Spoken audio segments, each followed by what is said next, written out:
Episode 493 of The Angry Chicken records live in 3, 2, 1.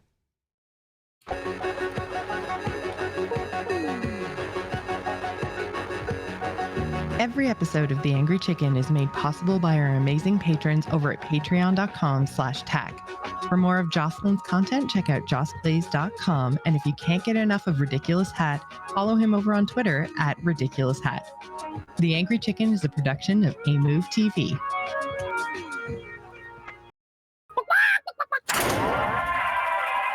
Time's up. Let's do this.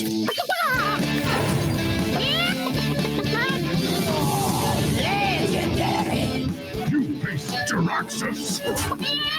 You smell like a leper gnome. I knew it. A podcast about Hearthstone and Battlegrounds.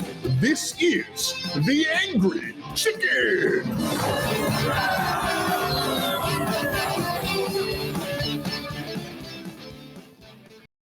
Hello, everyone, and welcome to The Angry Chicken. I'm your host, Jocelyn, and joining me, as always, is my co-host, Ridiculous Hat.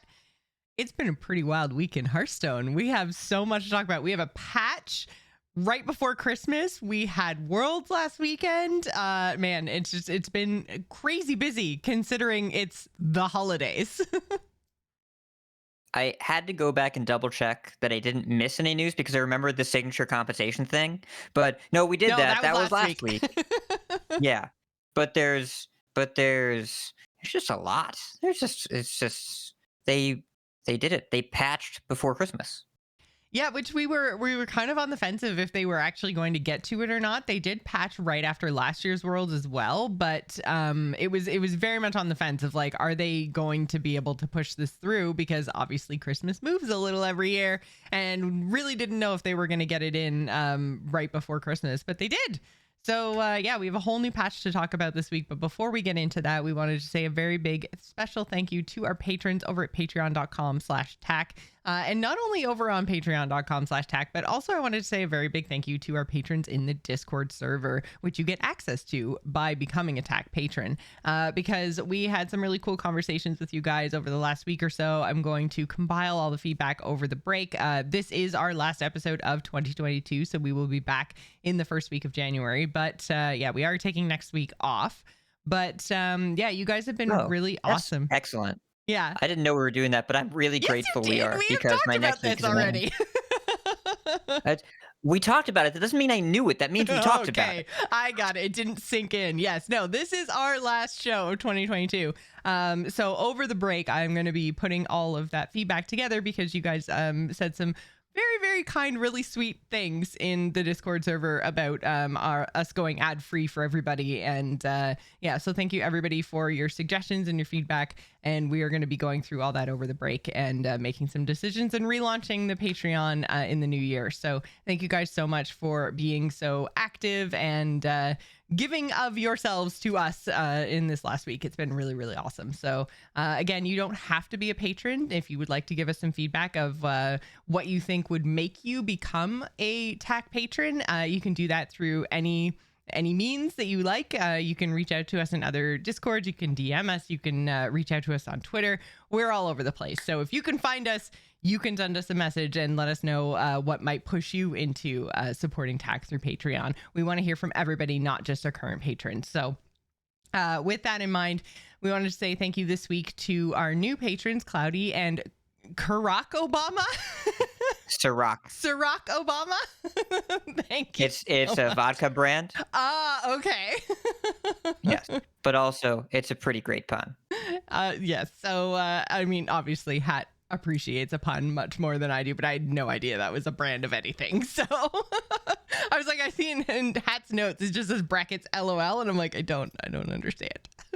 But yes, thank you guys so much for becoming patrons of Tack and for supporting the show. We very much appreciate it.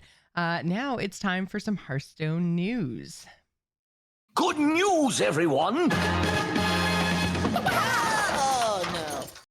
We got a patch. 25.0.4 is live already. There's a lot of stuff in here. So we got some. Before we go any further, can we say in December when like half the office is probably out, they have released a set and patched it 4 times in 2 weeks. Ridiculous. Absolutely absurd. Really want to explicitly appreciate the not just design, but the production and live ops teams for making this stuff get in the game.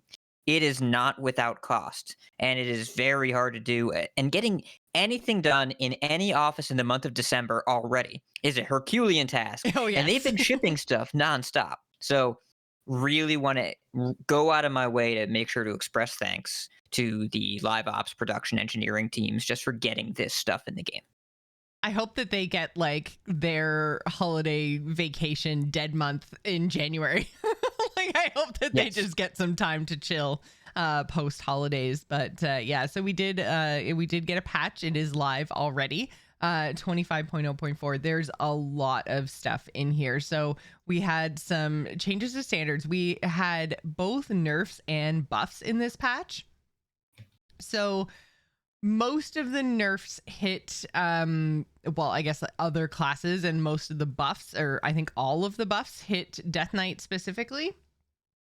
So we have a bit more powerful Death Knights and kind of reined in other classes. So we're just going to go in the order that they are in the blog post. So first and foremost, Demon Hunter, Unleash Fel was changed. So used to be Mana Thirst 4, now Mana Thirst 6. And again, that means that we've got, if you have 6 mana, it does another thing or an extra thing. And so in this case, it's the gaining of lifesteal happens at 6 mana instead of 4 mana. So what do you think in terms of this change? Because I know like I hadn't seen too much of this Demon Hunter deck, but it was much more of a high legend thing. A lot of these changes seem to be aimed at some high legend stuff, other than I would say Rogue is kind of everywhere. But how do you feel about this change? It was all over the World Championship. Unleash Fel was like every game we're unleashing all of the Fel.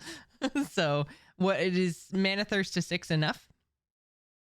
So to for the big picture, you and I both watched Worlds. Yes. Cool tournament, and also a showcase of all the things they wanted to nerf. Yes. Every single thing that was good at Worlds, except for maybe, I think there was like a couple of big spell mages that maybe they didn't get nerfed, but a lot of the mage decks were like Ping with Renethal. So yeah, almost anything that you saw at Worlds is no longer playable, which is probably a good thing because we got to see the best in the world do it, but also we got to see a bunch of play patterns that probably needed to be pulled back. And if you look at the top of this article, their comment, balance changes at this point in an expansion are made with early, somewhat limited data. For these changes, we like to address the most egregious power outliers and play patterns that we know we don't like, cards that we're likely to adjust down the line anyway as the meta evolves over time.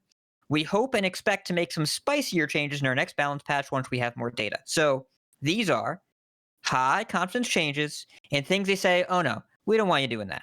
So Unleash Fel was 1 mana tidal wave. It hit all of your stuff for 3. They gained 1 billion life, and it happened whenever they wanted to. So there's a change from Mana Thirst 4 to Mana Thirst 6. Because at Mana Thirst 4, it was impossible to get under a Demon Hunter deck. And now there's actually a choice on turn 4 or 5. Do I clear you and not gain the life, but gain effective life because you don't hit me with your stuff? Or do I wait and possibly die? That's interesting. That's compelling. It provides tension, and it does actually have an impact. Quest LDH has gotten a lot worse because they can't just randomly gain life whenever they want. In addition, they nerfed Relic of Dimensions from 5 mana to 6 mana because if you watched Worlds, Bunny Hopper against, I think it was, I forget who he was playing. It wasn't in the finals. It wasn't Dead Draw. It was right before that. He was playing a Quest Demon Hunter Mirror. And on turn 3, with no minions in play, Relic Vault Extinction just to increase the counter by 2 so that Relic would discount more. The curve was so powerful. And you didn't even need to discount that much in the Quest deck because like if you were taking off 2 or 3 mana, it was enough. Yeah, that was everything anyway. Yeah, the curve was just really, really tight and easy to hit. and you can still play Spellfell Rel, but the quest deck that depended on hitting these specific points did get worse, and it needed to get worse because you watched Worlds, I watched Worlds. People were dying on turn 6 routinely. There was this game where the Jace got, I think it was against Yuyi, the Jace got Plague Spreadered, and the Priest was at 44 and still died on turn 8, and the Demon Hunter had fatigued. Like, no. No. No. Yeah. No. Yeah. So that's the conclusion of my commentary. You can't do that. Relic was definitely I mean, obviously too strong. It got nerfed. But the power level of the card, I think, was definitely on display because there were, and I was just trying to look it up before, sorry. But yeah, so there were, I think, 13 Demon Hunters, all Quest Demon Hunters. There was no variety. It was all Quest Demon Hunters in the championships. And so we saw, and it was also not the deck that was being targeted. It wasn't it wasn't the deck being banned.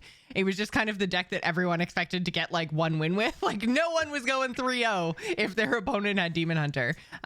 So like it wasn't the target of bans, which meant that we very much saw a lot of Demon Hunter. We saw a lot of mirrors. We saw a lot of just Demon Hunters taking wins against basically every other deck they played against almost. So it was very much, we saw a lot of relics over the weekend, and this I think was very well deserved. It kind of messes up their plans a little bit, and like you say, it creates some more tension in the deck, which really was needed.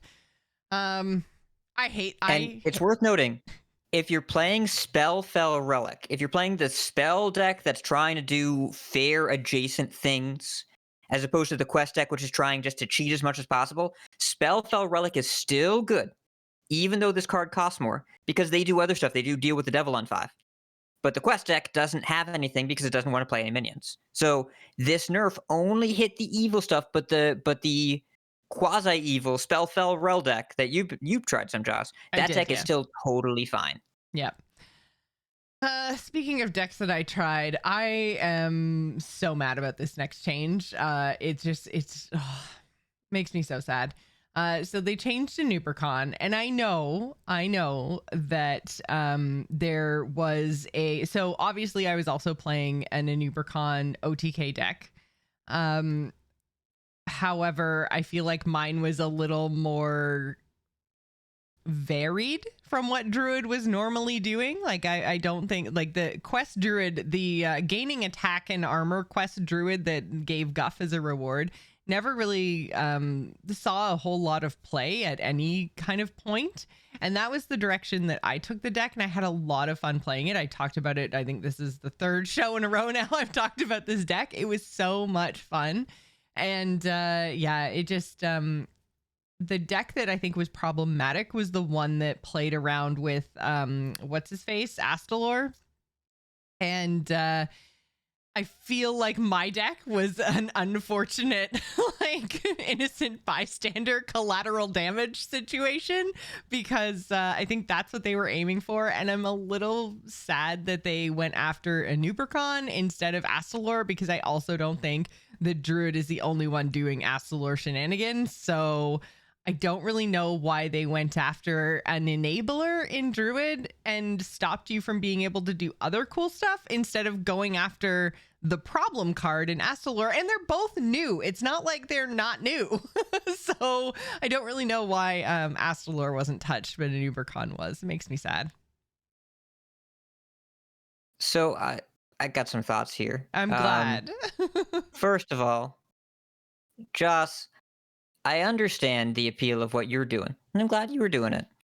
I will say the people on the receiving end of your Guff combo probably weren't like, no, that was the good version. That was okay. So I feel like I died a whole lot more than the Astalor version, or I imagine that I did. Like, my win rate was probably about 50-50, but when I pulled it off, it felt really good. And I got a lot of like friend requests afterwards that were like, I haven't seen this deck. I talked last week about Kajitar and how we found each other on ladder, and he knew it was actually me because I was playing this Nupercon quest deck. And so, like, I mean, I got some non-sarcastic, not angry people adding me afterwards when I was able to pull off the combo, and they were like, that was really cool. I've never seen that work before. So, like, I don't know. I mean, I like to think I was playing the good guy combo deck because I don't think combo decks are necessarily bad. Like, I think it's really cool when you can do an OTK. We're going to get so many tweets now. I don't care. We're going to get so many tweets. Okay. Because, like, okay, when you have to put together a combo that takes like 8 cards, I feel like you've done your work. So listen, I'm here for it. I'm team lethality. I'm all about it. I'm here for it. It's so, all right. I don't want our show to be branded as Druid Defenders. I do not want that to happen. But I worry that there's going to be some out of context quotes here because I hate this nerf. But I don't hate it for the reason that people probably think. Bran Astalor was happening too much, right? And Astalor wasn't even in my deck. He wasn't. No, he wasn't. It's... People, like, the Bran discourse has been going on for so long. Yeah. I don't want to belabor the point. But also, like, this is all just, like, Druid things and Guff giving people access to more mana than 10, and things happen, and Bran is along for the ride. And, he, you know, whenever... he's always the driver in the getaway car whenever there's bank robbery. We've been over all this stuff. Yeah. And this is also a format that's pretty, like, combo and burst damage heavy.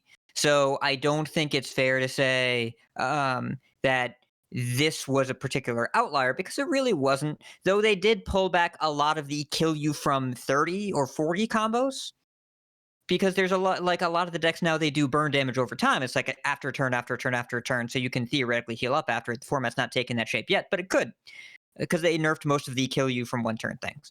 I do think a Nubercon is a really cool, interesting card where Bran and Astalor kind of enabled a really easy access.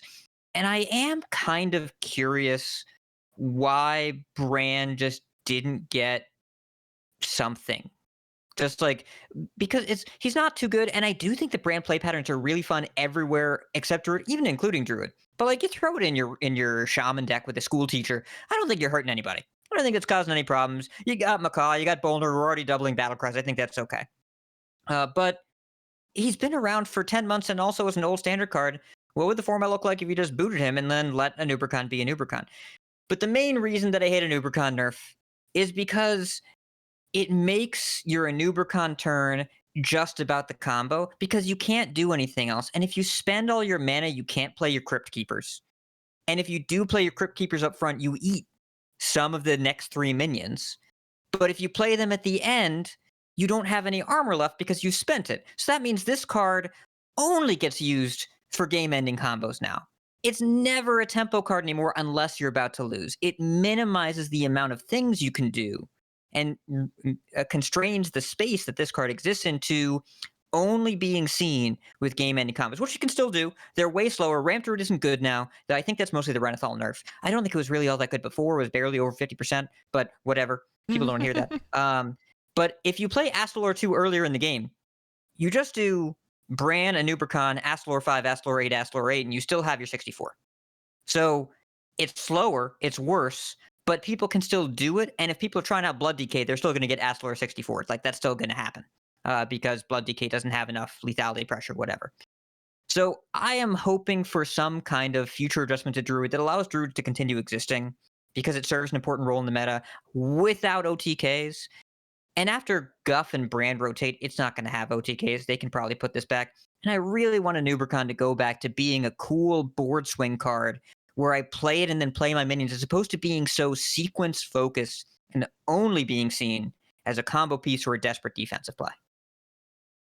I can agree with all of that. And I know, like, I'm salty because the deck that I really liked, is not a thing anymore. But Yeah, I think that all of your points are very valid, and I know, like Cora's already said, and we covered this last week, that they are looking at something, probably a rotation of Bran, with the next standard he's year. Not coming back. Yeah, he's not coming back. So I mean, like, we already know that like that piece is kind of dealt with in some way, shape, or form. And so yeah, I hope that then they can pull some things back that they may have changed because Bran was in the meta and because or in standard.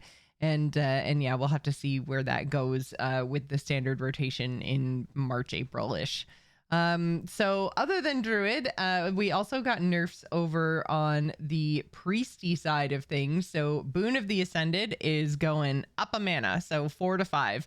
Is this enough? Because holy hell, there were some shenanigans in Worlds with Boon of the Ascended. And I've seen a couple of big boons, but like there were some big boons in Worlds. Some huge boons. There was some huge boons. It was just absolutely insane. And like people were just like, they were doing it on turn 4 and their opponents were just like, yep, you got the nuts, okay, concede, like in Worlds. Like there just was no way to play around a very good priest draw, which is, I think, obviously why this, and there's a couple, or there's one other priest change as well. But yeah, Boon to 5 enough. So I'm going to post a screenshot from Discord in the Twitch chat here, because I was playing some Boon Priest before the changes. And my opponent, on turn 4, made an 11/11 stealth minion and a 10/3 dagger. Was not even close to enough. Because on my turn 5, I said, okay, let me make a 21/23 and a 21/23 with taunt. Your turn. I won that game. I imagine by so. the way, it was actually close because they got 2 of the deadly shot concoctions, and if they had hit my 21/23s, I would have lost. It was actually close. Hearthstone 2022, wacky plays. They nerfed everything you see in play here, by the way. Everything you see is now nerfed. I tried to show it, but my cropping was all off, so sorry, guys. Yeah. Click on the link, the Discord link that Hat shared. We'll put that in the show notes as well.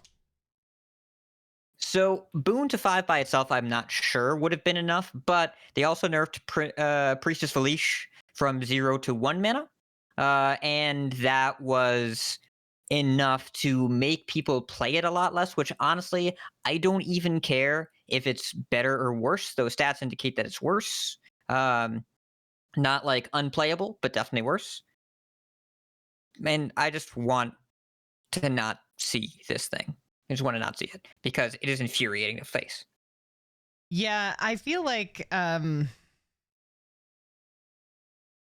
Boon, if it just cost 4 and like always cost 4 and never got reduced, it would be fine.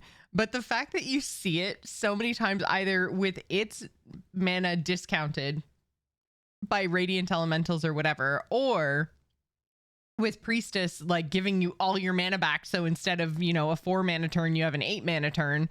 Like it just seemed like they had too much mana cheat, and so you were never paying 4 for Boon, and you were never trying to like boon a 3-drop, you know. Like you were never booning something that was like a 3/4. You were booning, like you say, a 21/23. That is too big. It was too many. Yeah. So I mean, like, yeah, it was a combination of like mana cost / mana reduction or mana renewal, I guess, that they kind of had access to. It's mana cheating. It is mana cheating. Yeah. And you see from the notes, Boon Priest not common or overly powerful at most levels of play, but is the best performing deck at high legend, and it wins through frustrating play patterns. They get it. This was, the vast majority of players never saw it, but nobody that did frequently wanted to see it again. Yeah. Go ahead and nerf it. Good call. Norwis, by the way, he's a Russian high legend player. He hit rank 1 legend on 2 servers with Boon Priest today, so it might still be okay, but the play rate is way down. Good enough for me. Yeah, I'll take it. And you know, it does bring up kind of like an interesting conversation around Priest, because I feel like It's been a long time since they have had a competitively viable, beloved deck. Like, it feels like it's been a long time since priests have done something that the community is like, yes, we like this. It doesn't have a super OP or not fun play pattern to be on the receiving end of. Like, I feel like every time priest has gotten a powerful deck, the community is like, boo, we hate this, boo. Like, it's been a long time. You're gonna make me go look, because last thing. People didn't like Spiteful. I feel like Dragon Priest was well received for the most part. Spiteful, we're going back. Do you know what year Spiteful Summoner was printed in? I'm going back. I'm going back as far as I can remember, like, priesty things that, like, even when they did anything to do with like buffing health and minions that can't attack and like all that kind of stuff, like the humongous priest decks that was like Angoro. I feel like people didn't like that, and they like nerfed and rotated a whole bunch of their abilities to do that. And then there was also the like Raza Priest. People hated Raza Priest. I feel like Priest is a very difficult to design class, just period. And everything that they've tried to do and that is priesty, nobody's liked. Because the priests enjoy not being liked. But I do think Stormwind Quest Priest has, like, it's very rarely been actually competitively viable. We don't see it in tournaments much, but it's always been popular. Well, see, that's the thing. It's not competitively viable, though. Like, they haven't been able to do something that's competitive and liked. Those are the two pieces. Though, to be fair, things that beat people usually get complained about. That's not just Priest specific. Priest definitely pulls on the griefer strings a little bit more. But I'm going to call Quest Priest a win for them, because people act like it's competitively viable but don't complain about it as much, and it keeps seeing play even a year later. Even though it started off being bad, it did get better over time. It was decent in Voyage. It was decent in Nathria. Whenever Rogue is too good, Quest Priest is good. Yeah. So, but yeah, I feel like the priest design space in general must be really hard to work in, and community sentiment around priest, I feel like you're right. Like, there's just the priest playstyle seems to annoy people just so much more than anything else for whatever reason. Whether it's stealing your stuff or cheating their stuff or whatever, people just don't like it. So except the priest mains, who thrive on your suffering. Exactly. They love your being tears. Hated. Yeah. So you mentioned Rogue. Let's talk about Rogue, because we did get a nerf to Draka as well as Sinstone Graveyard, which were two. I mean, they've been around for a little bit now, and yeah, they're definitely big offenders in terms of like things that feel not fun to play against. And, you know, Rogue making gigantic stealth minions you can't interact with or can't easily interact with, and then Draka making a gigantic weapon with 3 health on the dagger, which honestly, so the Draka change is just a mana change. It's from 4 mana to 5 mana, and same with the Sinstone Graveyard, just a mana cost change, so from 2 to 3. But I feel like the health on the dagger, or like the durability on the dagger, I almost would have rather seen her stay at 4 but then lose a durability.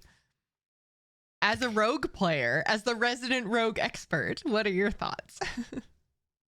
Okay, so like, listen, these are 2 rogue cards that I was very excited to see, because they let you do a bunch of stuff in one turn and then hit your opponent with it. I've been doing that for a long time now. Yeah. You see this card, Necrolord Draka at 4 mana? Get that shit out of my game. Get that out of my game. It's just, it's not interesting. It's not interesting to just play all of my cards and get the big number. I like when the resources are used over time, when I have to decide when to spend them, and I get, I want some scaling payoffs, right? I want to know, when do I go all in this thing early, and is that enough? When do I wait? But these decks are all about like shadow stepping mailbox dancers just to make number bigger. That's not what I'm interested in.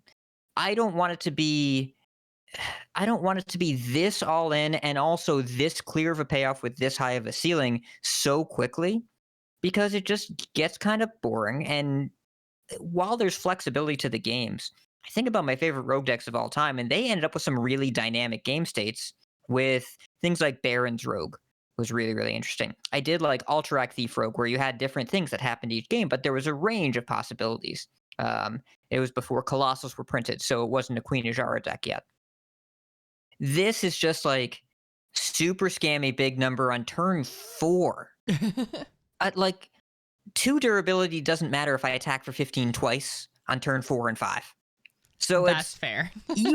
you could pull it back there, but this just shouldn't happen on turn 4. It just needs to be slower. So I'm cool with slowing it down.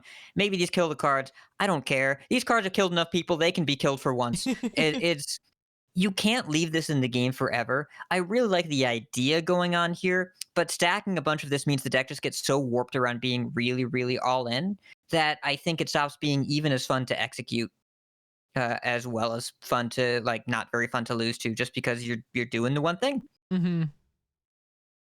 Yeah, which is really funny because this is a deck that I tried. This is the rogue deck that I was trying to learn and play and everything else, and it did feel like I wasn't necessarily using all of my cards to the best of their abilities or for their intended use, because I just wanted them out of my hand to make the numbers on either the graveyard or Draka bigger. Like you say, like shadow stepping mailbox dancers. Like, do you really want another one? No, it's a mailbox dancer. Like, that's boring and stupid. And you don't even want it for its card, like at the card, you just want it for the battle cry. And then you're just making other numbers on other cards bigger and better. And it just never really felt satisfying as the person doing it. I mean, you can have some fun turns. You can Edwin for like 7 cards and make this giant board out of nowhere. I'm not going to say it's not fun to do that from time to time. I have enjoyed that. I have done that to people. I don't wish to pretend like I'm innocent, but these cards were printed in Nathria. Yeah. Imagine if that was still the play pattern in Standard for another year.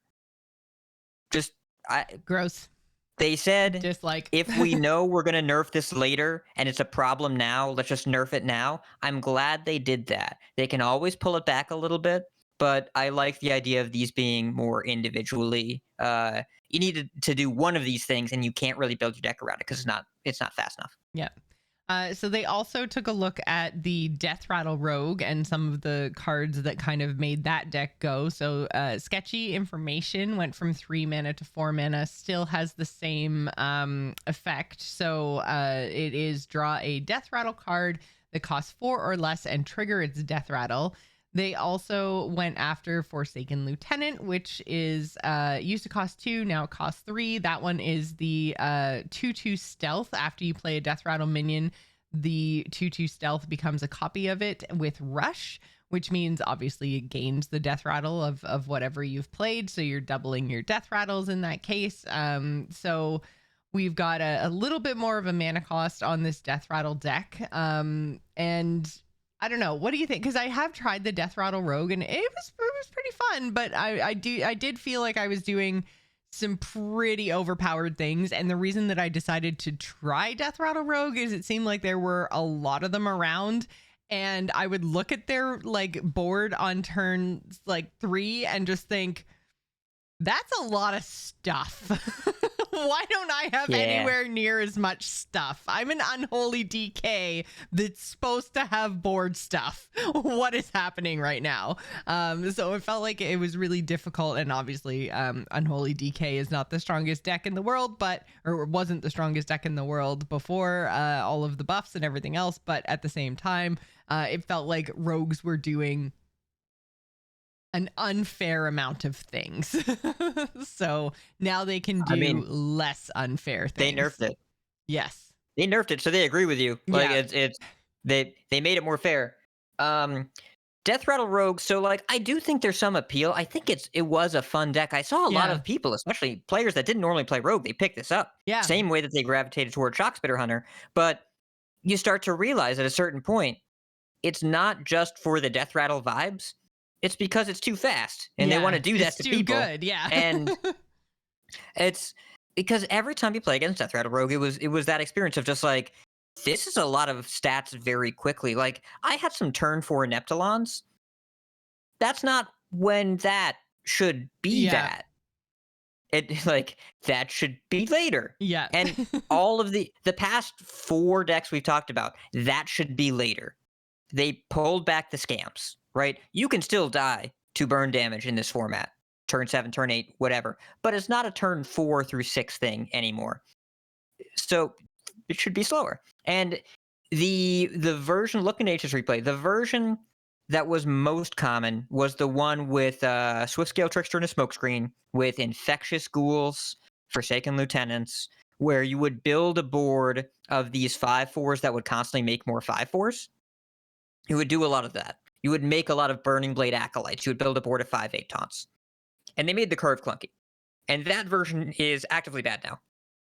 However, the other version that was popularized by Jambre, deck builder from the UK, his version is the Masked Reveler version with Neptulon, Krabatoa, Invincible. That deck is still kind of okay. Small sample size. Not a lot of people are playing it because you got to work harder now. But it's not dead. But the more popular archetype is dragging the stats down in a major way and is not doing so hot. So it's even then, this deck might be like actually dead, not like undead. But it's a lot of what it was doing. The appeal of the deck was the speed with which it cheated. And if you make 2 1-mana nerfs and you completely kill a deck that was only seeing play for scam reasons, probably a good nerf, because if it can't exist fairly, then it shouldn't exist at all. But it was so fun and so cool, and doing different rogue things, which I did appreciate. But yeah, I think it was definitely too fast. It was too much. It was too fast. So I'm glad that they took a look at that and didn't make us deal with that over the holidays. And then the big one, Prince Renethal. Ooh. Get out of here. Discourse. I need to get a discourse bumper. They broke my brain, and I hate this. Like, just all of the synergy just gone. It should be 40-40, not 40-35, or it should be 35-35. I don't know. But anyways, I hate that the numbers don't match now. And I know that that is a very, very stupid complaint, and it's not based in any sort of data or any sort of stats or anything other than just, I like numbers that match. You're allowed to care about aesthetics. Yeah, you're not the only person that cares about aesthetics.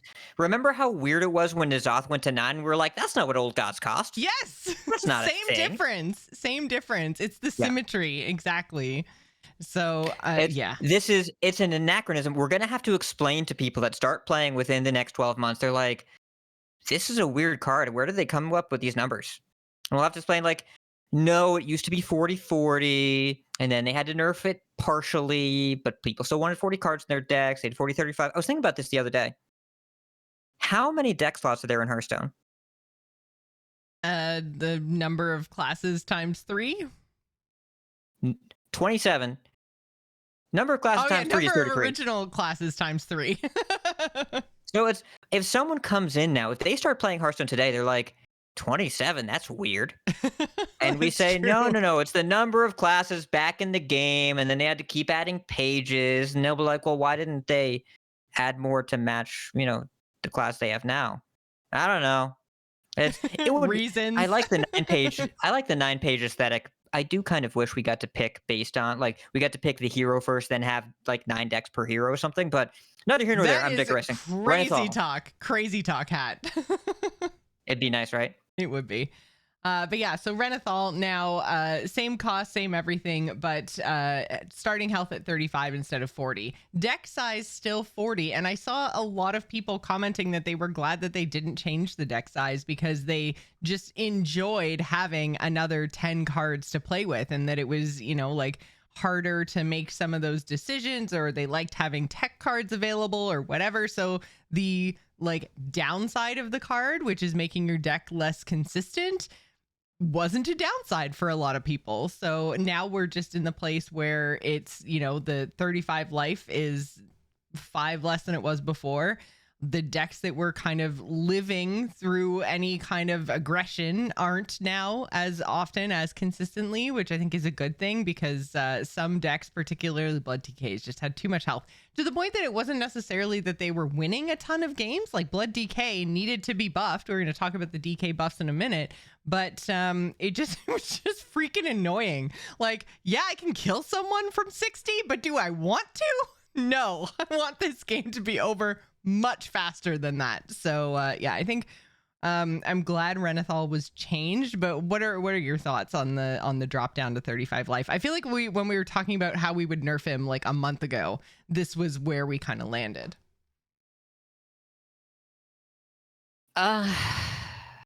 Man. I am so glad that we get to finish the Renathal discourse, theoretically, because he's just a worse card now. And I'm cool with playing standard however it is. I do think that Renathal, and with many decks, the last 9 cards you tended to reach for were often school teachers, Sylvanas, Denathrius, whatever, like the same neutral value stuff that started to turn into this mid-range soup where a lot of the same cards would be seen over and over again. You can update the show title. It's fine. I'm going to.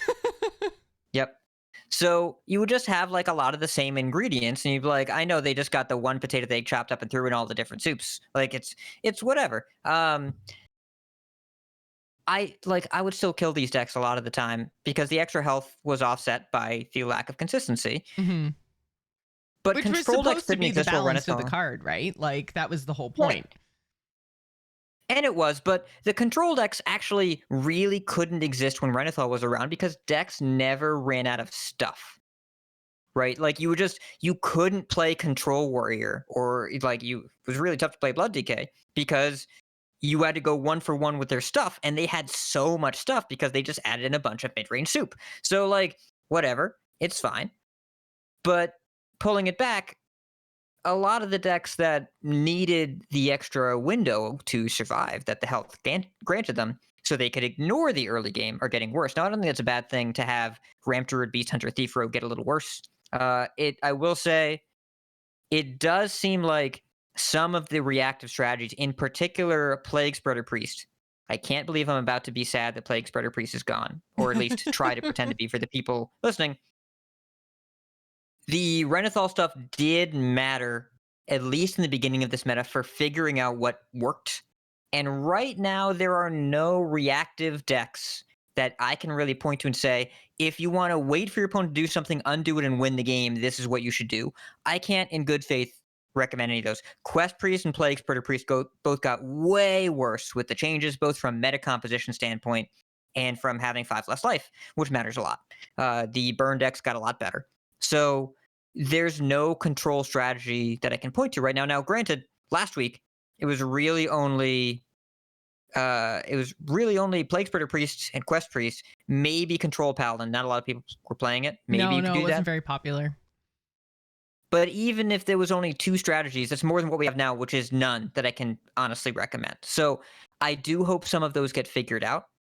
But I was just tired of seeing the same cards over and over again and getting the same idea of what was going to happen each game. The dev comment says that Renathal was the most played card in the game, which I can kind of understand because he had such a crazy effect on him, like the huge health buff, the change to the deck size. Like we had never seen anything like that in Hearthstone before. So obviously he's going to be a pretty impactful card, but I didn't realize he was the most played card in the game. Like I had assumed that would be Denathrius, but yeah.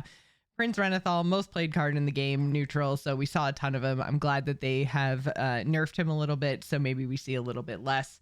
Because, yeah, they even said the meta warped around him for quite a long time, so I'm glad that we're seeing some changes. I'm hoping you can speak to this because I have no idea what's going on with this card, but Tome Tampering is banned in Wild.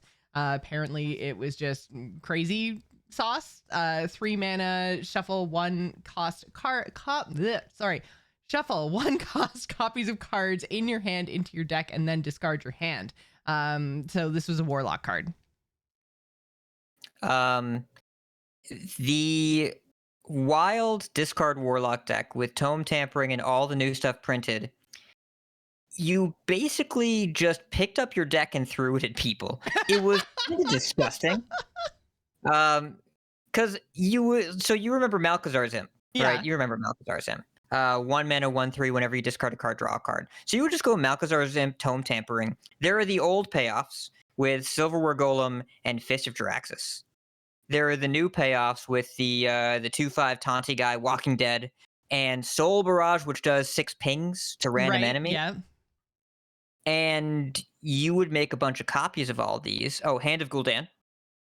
So the deck played Cataclysm, 2 copies Cataclysm. It's a Kobold's card, I think, 4 mana, discard your hand, destroy all creatures. There was this game where I had 3 Hands of Gul'dan in hand, and I played Cataclysm and drew 9. It was completely absurd in terms of just how much stuff you got to do for free and how much draw you got to do and how you would kill without doing anything. Like, they would just fall over. They would just be out of life out of nowhere. So they needed to do something here. And I am not tuned into Wild enough to know if this was the right thing, but I do know that it seems to have stopped happening. So yay. Well, yeah, they literally cannot do it anymore. It's not even a nerf, it's a literal ban, which, I mean, I feel like we're seeing bans in Wild more and more often, which is probably a good thing. If there's something that you just can't fix, then get rid of it if it's being problematic. Well, so when these cards rotate, and by the way, we are 4 months away from a lot of the first wave of bans ever rotating into Wild. Stealer of Souls among them. Some of the Demon Seed. So they can't just keep them banned, because the whole logic behind bans is we will leave these cards as in Standard where they serve a purpose, and we will ban them in Wild so that we can maintain their play in Standard and then rework them however we need to rework them once they get to Wild. It's coming. 3-4 months. It's coming. So we'll see what they do. But in an emergency patch situation or a 2-week patch situation to fix a format like Wild, there has not been any kind of time to do large format testing or a small number that'll fix it. And the play pattern that Tome Tampering decks were doing was pretty degen. Just get it out of the picture for now and deal with it later. It's fine. Yeah, that's fair. All right, so we now have a ton of buffs to talk about, and they are basically all DK, which I think is a good thing, or they are all DK, right? Which is a good thing, because we talked a lot before Death Knights actually launched about how we were really hoping that this wasn't going to be Demon Hunter 2.0, in that we didn't want it to just be Death Knight Stone, and it was not. I mean, I still do see quite a lot of Death Knights. I did like people trying to find the hotness, trying to make it work, but it never really got there. And so DKs needed to be buffed. And I think that this is a good thing. And I know, Hat, you were speaking about this last week too, how, I mean, we talked about Worlds, how nobody even brought DK to Worlds. So like that advertising's no good. We're coming up on the holidays. People are going to want to buy presents. And the last thing that you want is for your current hotness to just have totally flopped. So something needed to be done, and quickly. And yeah, so we got a ton of buffs to DK. So first and foremost, we got a buff to Corpse Bride. So this went from spending up to 8 corpses to spending up to 10 corpses. So you can now make 10-10 instead of an 8-8 when you play Corpse Bride on 5. So mana cost didn't change, her stats didn't change, but the actual summon now becomes a 10-10 instead of an 8-8 if you have the corpses available. So, which, obviously is more of, well, not obviously, she doesn't have any sort of deck building condition on her. She doesn't have any runes. She's a neutral DK card, but she does have, or I guess she does work better in, I would say, an unholy deck, because they do the best at generating corpses. So you can tend to have, or I've been able to generate 10 corpses by turn 5 quite easily. So then you're getting a 4-4 and a 10-10 on turn 5, which is pretty good. Thank you, Celestalon is saying no rune or unruned, not neutral. Got it. Thank you. I call them base. Say base DK cards. Okay, that works. That's too. one syllable, and Celestalon has suggestions that have a bunch of syllables. Yeah. And I don't want to say that many things. But if you squint closely, Corpse Bride, you'll realize this is an unholy card. They buffed a lot of cards for unholy, and Corpse Bride in particular. If you look at the things they buffed, Meat Grinder on 3 to gain 4 corpses.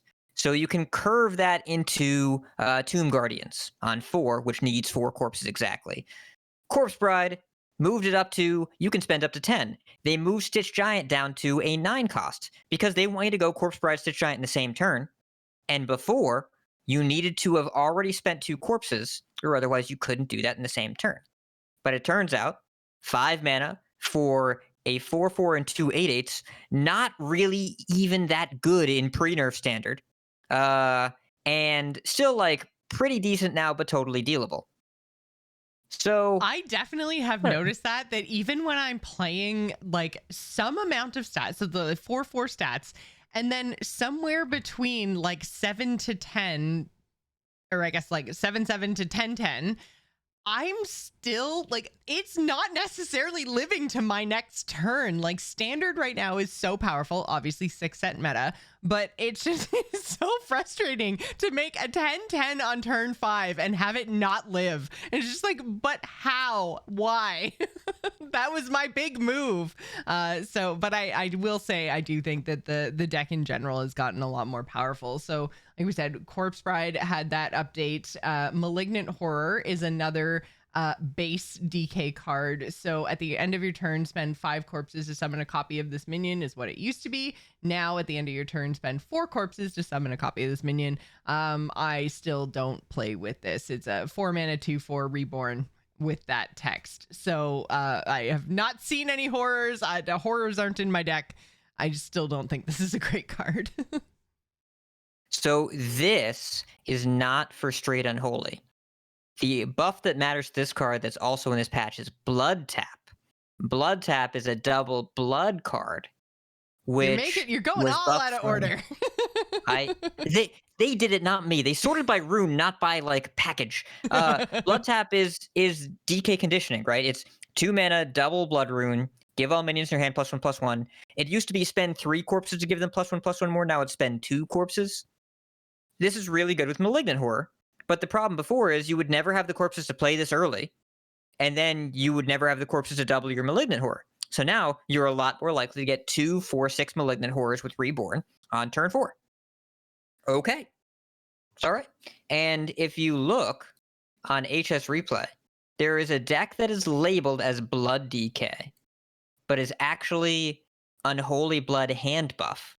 Ooh. That's over 50% win rate since patch. That sounds interesting. And this is the thing with Not these a lot like over, but third party aggregate sites, right? Is that like they tend to try to very high level label things, and then I look at things and go, I don't want to play Control. I'm not going to look at that Blood Death Knight.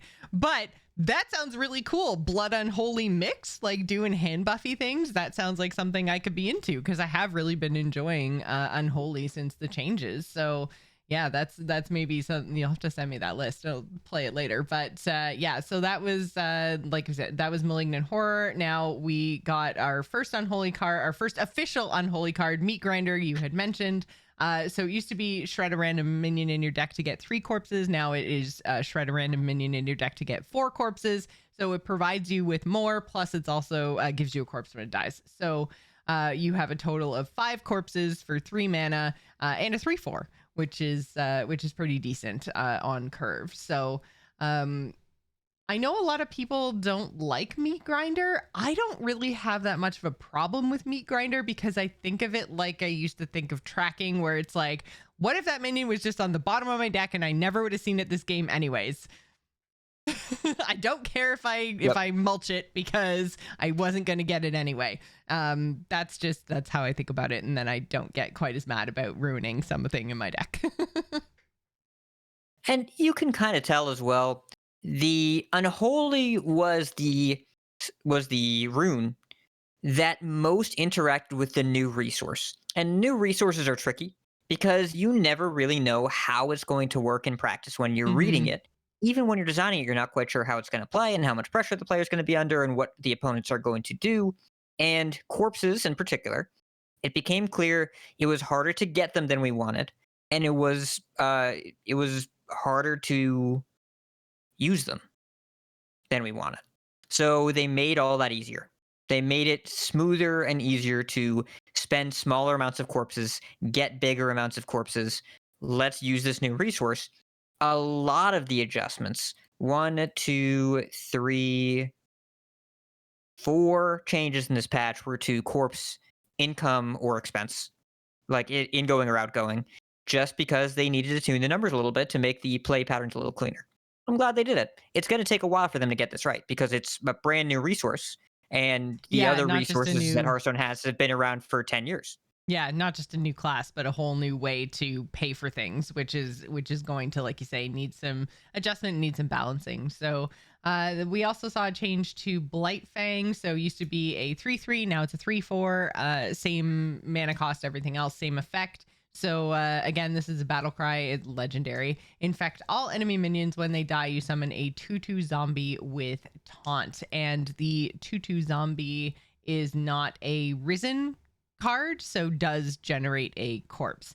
And I don't know about you, Hat, but I've noticed a lot of people doing minion based, particularly aggressive minion based, like little stuff in this current post patch meta, probably because of the Renathal change, and people feel like the aggressive decks are going to be more viable. And so my Blightfangs have been doing work.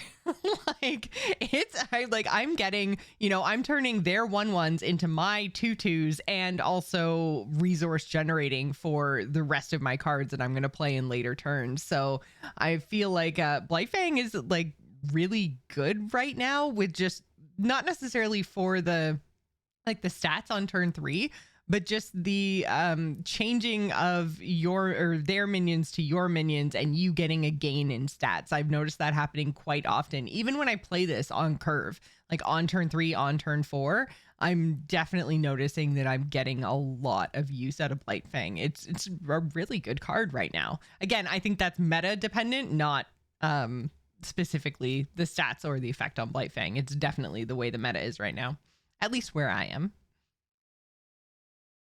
It's so the DK buffs, the dev comment here.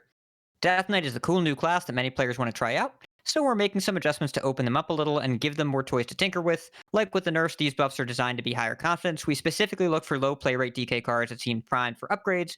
We plan to take another look in the next balance pass. They said low play rate, not necessarily low win rate, which is good because Blightfang was good already. It was just fine already. Just people weren't playing a lot of minions. Yeah. I don't think they needed to buff this because they just nerfed all the scams that kept people from playing minions. But this is a good card. Is like if you play, there are a lot of decks you could play against right now where this is like 6/2/2 taunts. Yeah. I mean, it's to the point that like I have to be very careful, like how many of my opponent's minions that I kill, just because I don't have board space and I want all my 2/2s. I want all my corpses. So, I mean, it's really good card. And I feel like it's been performing really well for me, particularly since the meta changes. We already mentioned Stitch Giant. So wait, hold on. Oh, hold on. What? Blightfang. It is now literally a spider tank. Get out of here, Hat. Get out. It's Get out.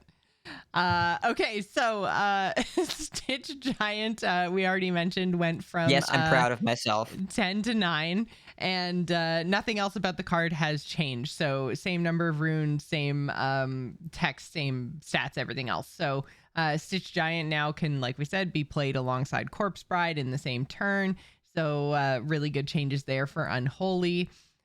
We also saw Deathbringer gets a change, going from 3/3 to I like a you just 4/3. skipped over the first word. Skipped over, the weird Y word. Your Marmajar. Immerjar. Marmajar. Immerjar. Yes, Marmalade. Marmalade Deathbringer. Marmalade Deathbringer went from a 3/3 to it's a 4/3. It's a jar of marmalade. Yeah. That's what it is. But no other changes to the actual card itself. So Taunt, Death Rattle, spend 3 corpses to summon a 3/3 Risen with Taunt. So the Risen Marmalade doesn't give you a corpse. Yeah, that's what I'm going to call it from now on. Risen Marmalades. But yeah, so the taunt, death rattle, all of that stuff is still the same. So we just get the extra attack, which makes it a little bit more aggressive, a little bit more, able to clear. We want the death rattle to trigger, which means we want less health. So I think, like, again, this isn't a card that I've seen. This isn't a card that I've played with, even since the changes. But it kind of lines up with what I would think would be a good buff to this card. This card was not on my radar for buffs because I forgot that it existed multiple times. Same. So probably a good opportunity to buff it. Adding power to a taunt seems kind of sketch as far as a buff, because usually you want to add butt. But I mean, I guess the purpose here is that you can attack with it, right? They're not adding value to this as a defensive tool. They're adding value as an offensive tool if your opponent doesn't want to play to the board. A 3-mana 4/3 is a lot more effective at that than a 3/3. But this is a pretty small change in the grand scheme of things for what Unholy is trying to do. But again, this is a big pass at globally underplayed DK cards. Yep. We're not going to see them reinvent the wheel here, and it would be a nightmare if they overbuff DK right before the holidays. So there is no risk of that with giving an extra point of power to Marmajar. So Rhyme Sculptor also had a change. This was another 3/3 that became a 4/3. So if you don't remember, the Rhyme Sculptor is a frost card. Battlecry, summon 2/2/1 Rhyme Elementals with Death Rattle, deal 2 damage to a random enemy. So a pretty offensive card where you're also putting some bodies on board that are going to give you some corpses as well. So kind of a combination of some offensive damage dealing power as well as corpse generators. So overall, you're now getting 8/7 of stats. Plus the 2 pings of 2 each. So I haven't seen this one. I've seen a lot of Frost DKs, but they haven't been doing Rhyme Sculpting. Yeah, and Kernet in chat mentioned, oddly, with all these buffs, none of these cards are in what I've been seeing a ton with Frost DKs from Hand Burst. Yeah. The biggest buff to Frost DK was the Renathal nerf, because they get 5 free damage at the start of the game against those decks. So that is easily the most impactful thing. The Frost DK was almost good enough before, except for the extra 10 health they had to deal with, and now they don't anymore. So format has changed. Burn spells are a lot better because an 1/8 of the Renathal health decks is missing. So card like Rhyme Sculptor, this might be played in a Marrow Manipulator Undead Frost DK deck. It's better now, but I don't think this pushes any particular build over the line. I'm not sure how compelled I am to play this, but if my opponent isn't playing to the board, I get to hit them for 1 more damage. I'll take it. It's fine. Obliterate also got a change. So this is a blood DK card. Old, destroy a minion. Your hero takes damage equal to its health. Now you get to destroy a minion and your hero just takes 3 damage regardless of how big the minion was that it's being destroyed. So this is potentially like a pretty big buff, because you can target anything and murder it for 2 mana and 3 health instead of 2 mana and what was your Radiant Elemental in your boon? 23 health? Yeah. Yeah. So you could potentially save yourself 20 health if you're playing against a priest. This card has become... Yeah. Before it was a card you could only use to kill small minions because you would just die. Yeah. Right? And a single target removal spell that can't hit anything big is kind of bad. It defeats the purpose. But now, this makes it really hard to build a tall minion into Blood DK because they just kill it and just like, I'll take 3. Whereas it's actually way worse against smaller minions because you take more damage. So, interesting, but 2 mana kill a thing is really, really good. And now, like, the added upside is you do not also die. You do not kill target thing and yourself, which is like, it's better to not do that. Seems good, yeah. Yeah. So I think this is a really nice safety valve for the format, that if really big minions out of nowhere start being a thing, Blood DK is just like, nah, and just get rid of it. Blood DK says no. But also, the biggest buff in this patch might be School Teacher, because this card off of School Teachers is just nice to have access to. Yeah, it's nutty. And then our final buff for DK we have already talked about, which is Blood Tap, which is spending 2 corpses instead of 3 to buff everything in your hand an additional time. So that's everything that was buffed on the DK side of things. Again, they were aiming for stuff that was low play rate, so nothing that was already kind of making the cut into decks. And I will say, let's just talk about it right now, because I'm not sure we're going to have time to go into emails this week. So we did get an email from King Dupless, who was basically talking about unholy DKs and how it doesn't really seem like the unholy decks are doing particularly well. And is there anything that we think that it needed in order to, or what's missing to make it viable? So do you want to have just a general DK conversation right now before we move into the BG changes? Because I think that now is probably a good time if you're up for it. Yes. Excellent. So yeah, I think that in terms of Unholy being DOA, that is basically all I've been playing in the last couple days since this patch hit. And I've been doing really well. I think there are there are just some decks that just counter you. So for instance, Mage and all their freezing, they can stop with that now. Like, speaking of play patterns we don't enjoy, stop freezing my shit, okay? Because sometimes I want to make a big minion early, and if that big minion sticks around for 8 turns but I can never use it, that's just not fun. So yeah, like that's a problem. Like we just talked about the Obliterate change. Blood DK can be a problem for Unholy, but I've played against a lot of other decks other than that, and I know everyone is kind of playing around in the format right now and trying to figure out, what works and what doesn't. So there's going to be some lower powered decks in the meta as well. But I've been having a great time on Unholy. I think it's really fun. And I took the deck that I had day one, which I think was a Vicious Syndicate Unholy deck. It was the Vicious Syndicate deck that just has, it's the giant deck, I think. So it's got the 2-stitch giants, the corpse brides, and then a whole bunch of like little early corpse generation. Also has Marrowgar and the permanent Bloodlust card. Grave Strength. Yes, thank you.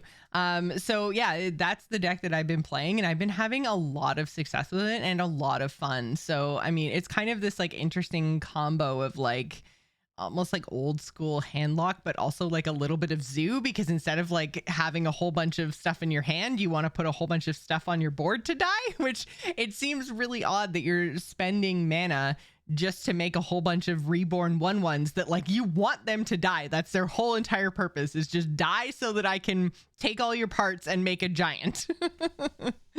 But yeah, I really, really, really don't like mages freezing all of my big stuff. But I mean, other than the like mages with like the skeleton package and the freeze ability, then like Blood DKs is the other not great matchup, but everybody else has been fine. I think Unholy is actually in a pretty decent place.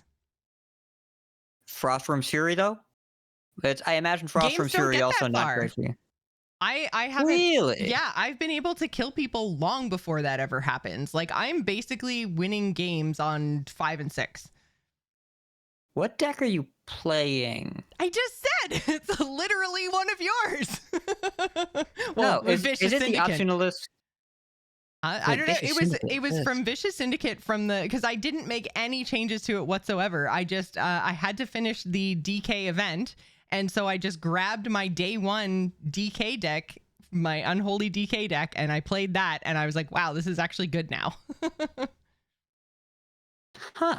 Yeah, I know, right? Well, wild. I'm going to do this later instead of editing the show and finishing it on time. But yeah, I think it was called like the Unholy Giant DK deck or something from the 40. Oh, you're playing the giant one. Okay. Yeah. With the one Battleground Battlemaster? Yes, yeah, with the Wind Fury. Yeah, so basically like on 5, I go Corpse Bride, get a 10/10, and then 1 or 2 8/8s, and then throw down Wind Fury Battlemaster, and then they're super dead. Especially with the Renathal change. I've seen so many more people with just 30 health And I'm like, I can do 30. Nice. I'm going to try this later tonight. Thank you, Joce. Yeah, I think Unholy's in a better place than people give it credit for. It can do some stuff. That is probably true. They don't give it much credit. They don't give it any credit at all, so. Yeah. Yeah, it's interesting. Yeah, and there's also just not that much data on it as well. Like, not a lot of people are trying it, which I think is pretty significant. And a lot of the people that are trying it, I'm looking at these deck lists in HS Replay. Some of them have the Scourge into Sire Denathrius. What are you doing, people? What are you doing? I had somebody Scourge me and then I just murdered them. I was like, you didn't get any taunt. You didn't get any lifesteal. You dead. That's kind of dark. It's kind of a dark sentence that you just shared.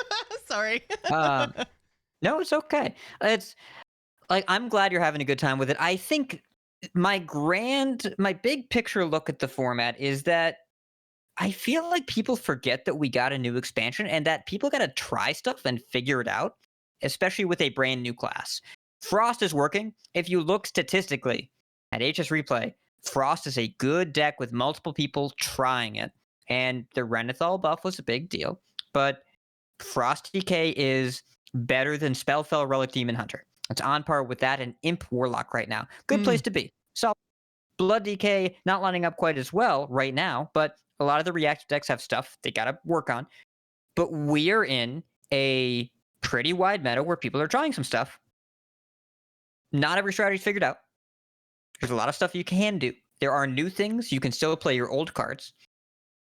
It's more proactive and more lethal than the other two formats were this year. Games aren't going to turn 10. And remember, we all just spent 4 months complaining about a 10 drop. That is not this format. Denathrius would have been worse even if they didn't nerf him. I'm glad they did. But it would have been worse even if they didn't. And you can just kind of do all sorts of stuff and be like Joce and try Unholy DK. Go ahead, try it out. Try it. It's fun. I promise. I promise. Try and be like Joce. Try it. And I've been playing, what have I been playing? Some Frost DK, I've been trying some Aggro DH again. I haven't been playing any Druid. Hunter, Shockspitter Hunter, still really fun. Aggro Mage, really cool. It's like a tempo mage deck where you kill them with frozen touches and stuff. And Eggwin, really, really great. Paladin, I've been enjoying Pure Paladin, foreshadowing, for the first time in ever. Priest, I'm going to find a Shadow Priest deck. I'm going to do it.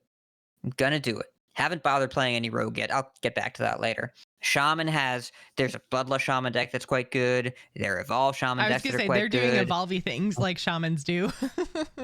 I'll just be glad. But you can also Bloodlust. Yeah, I'll just be glad when Snowfall Guardian is gone. And then I feel like I can look at Shaman again and see what they're up to because Snowfall Guardian is just, don't like it. Nobody is playing that except for your opponents like 3 times. I know. And nobody else. So don't worry. It's not out there. And it's in none of the Shaman decks that I'm playing. No, we're doing good, honest stuff like evolving our Goldshire Knolls and then playing Vol'jin to cheat out a Neptulon, like Broad intended. Good. None of these Snowfall Guardian shenanigans. As long as there are tiny toys in your deck, you're a good shaman. Good job, shaman. Since when are Evolved Shamans the good guy? What has happened in 2022? Right? It's absolutely wild. Yeah, so I think overall the meta feels like it's in... I'm glad with the state the meta is currently in. I don't know if it's going to be good long term, but I feel like there's a little bit more space now to try new things and to figure things out. So I think this is a good state for it to be over the holidays, and I'm glad that the team was able to get these changes in ahead of that break. So we do have some more changes to talk about though, because we also got not just standard changes, there were BG's updates too. So first, before we jump into this, Bofer, thank you so much for the raid. I know it was forever ago now in Twitch time, but thank you guys so much for being here. Thank you for raiding the channel. We are now into BG's land, so I know this is what you're all here for, is BG's changes talk. And I'm sure that Slissa and Bofer and all the other BG streamers have probably done a much more in-depth dive into all of this stuff.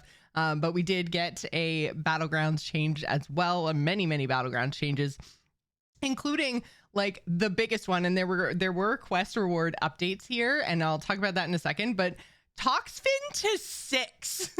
Like, this is wild and huge. And like, why would you ever triple on 5 now? So, I mean, 6s, I'm not as worried about 6s whiffing because like 6s are still worth chasing and dynamic and variable game states. And also now poison takes longer.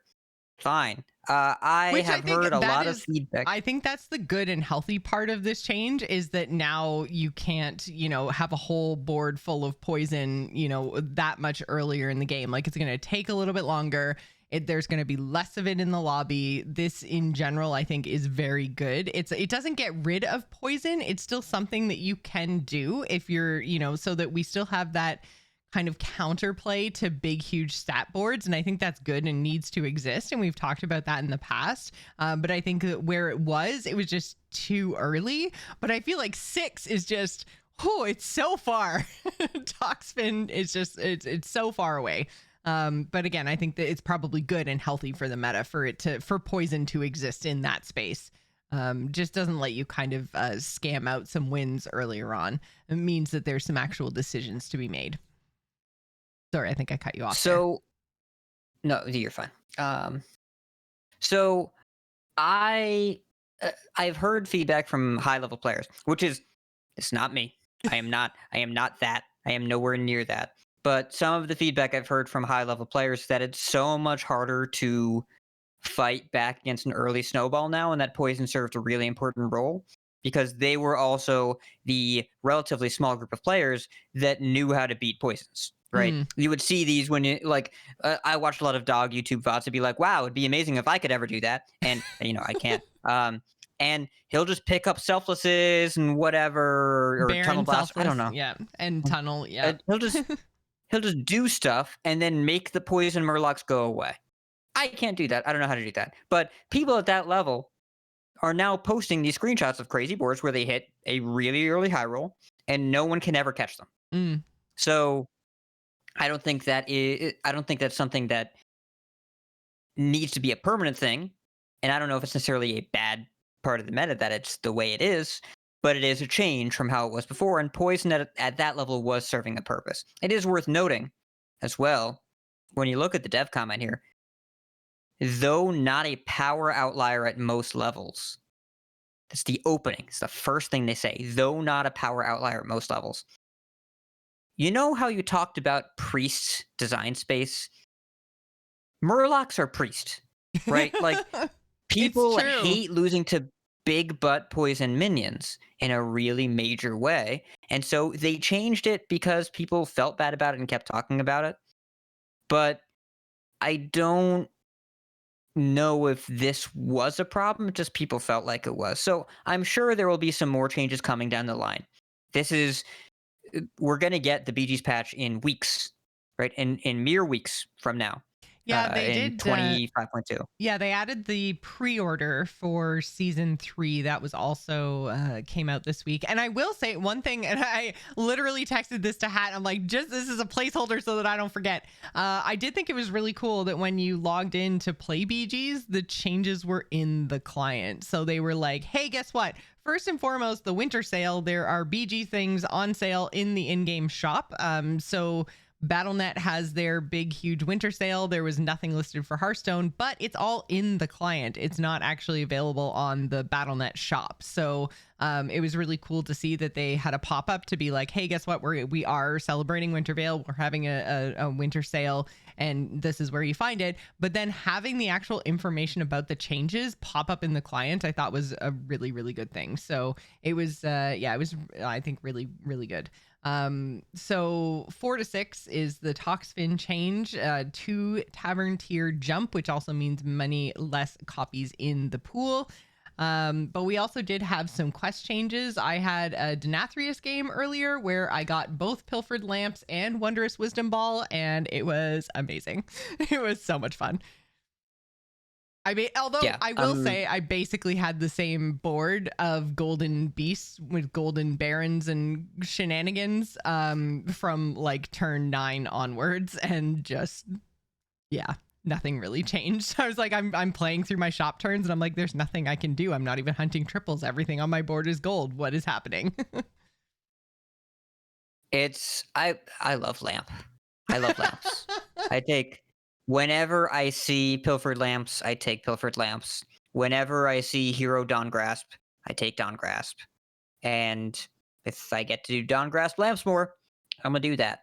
I'm gonna do that thing. I'm glad that they took all of the rarer quests and let people just try them out. They even acknowledged partner in crime. And also, I would like to call out a note. They buffed Teal Tiger Sapphire again.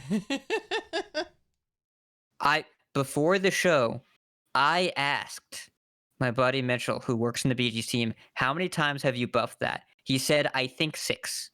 Wow. So it's a tough reward to work with. It's really narrow, but also I just think it's kind of funny. They're like, we changed a bunch of things. Teal Tiger Sapphire got buffed.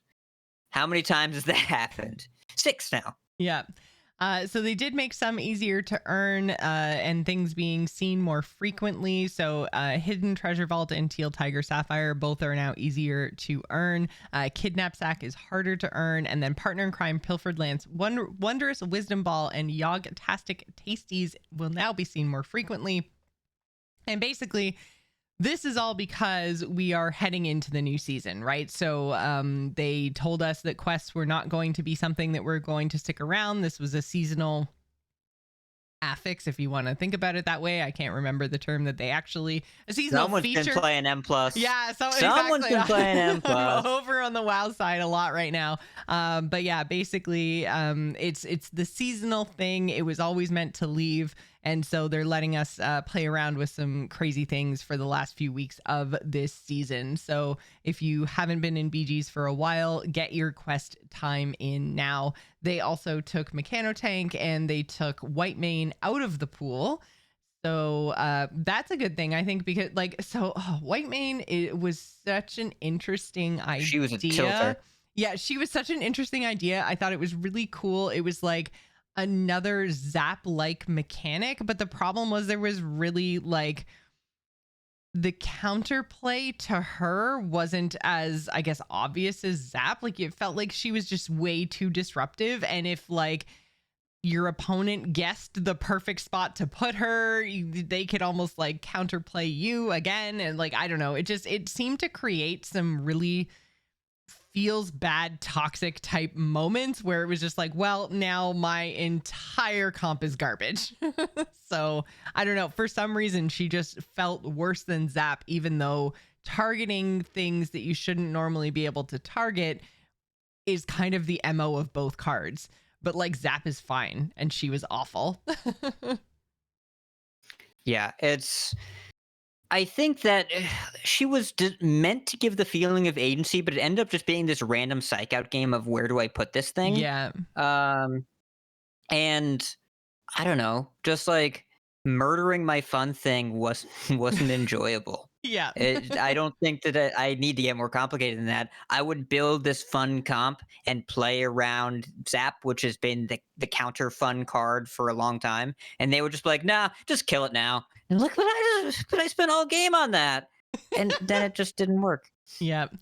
And then so they actually brought some stuff back in as well. So Witch Wing Nest Matron and Mechano Egg, which I love Mechano Egg, and Mithrax and Seafood Slinger are all back into the minion pool. So I think these are all interesting cards. I'm glad Mechano Egg is back, honestly. I missed it. I really liked that card. So I'm glad it's back. And Mithrax as well, because Mithrax was always kind of fun to play around. It came late enough, it never felt too overpowered, but I do really like menagerie type, especially now that we have Theatar as a tool on the kind of upper end of menagerie. You can kind of Mithrax into Theatar and do some really powerful stuff. So yeah, I think this is going to be a fun few weeks in the BG's world before we get the super big new season patch, which again, I don't think we have a date for, but January is kind of like a good bet. Does it actually say in the pre-purchase what the date is for the new BG's patch?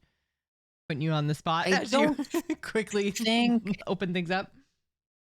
I don't think it says the date, but I would guess The 10th is the absolute earliest. Now I would guess it's probably closer to the 17th. Yeah. Just as far as their patch cycles go, the last 2 weeks of the year at the office, they do, well, the last week and a half of the year or so, starting around now, they're closed. But December, they do something called Free Your Mind, where the people get a chance to work on side projects. Like they make something and they pitch it and they throw it together and they give it, and they let the rest of the team see it. And there's holiday break, and they don't usually get the patches completely assembled right away. Like, if they don't get back to the office January 3rd on Tuesday and be like, all right, ship a patch today. That's not how that goes. You got to wind everything back up. And usually the BG's patch are pretty big these days. Mm-hmm. So I would guess to do a full round of testing for the stuff they've already been working on and to make sure it's ready to go, probably closer to Tuesday the 17th is my current bet. Could be like maybe Thursday the 12th. You could do a Thursday patch if you wanted to. That might be the way to go. But I'd be surprised if it was earlier than Thursday the 12th at the earliest. Like maybe the 10th if it's already ready to go, but I doubt it because they've shipped, as we said. Yeah, they've done so 4 much already. incremental patches in 2 weeks. Yeah. So yeah, then there were also some arena updates and some bug fixes, but yeah, you guys can check out the patch notes to see all of those. Was there anything of note that you wanted to point out before we move on? Potion Belt can get to the same thing now. I think that's the most important gameplay wise. You'll notice if you look at your Astalor 8s, it says deal 16 instead of deal 8 more. Card works the same. They just clarified the wording so you understand how Bran works with it. Don't need to worry about it. But Potion Belt getting 2 of the same thing is a big deal because before it couldn't. It worked like regular Discover where when you pull things out of the bag, they weren't in the bag anymore. But this is meant to be a fresh concoction every time. So the most important case here is you can now discover double deadly shot or double damage. So if you want to go build a fireball or build 2 deadly shots, you can do that, whereas before it was not possible. Right.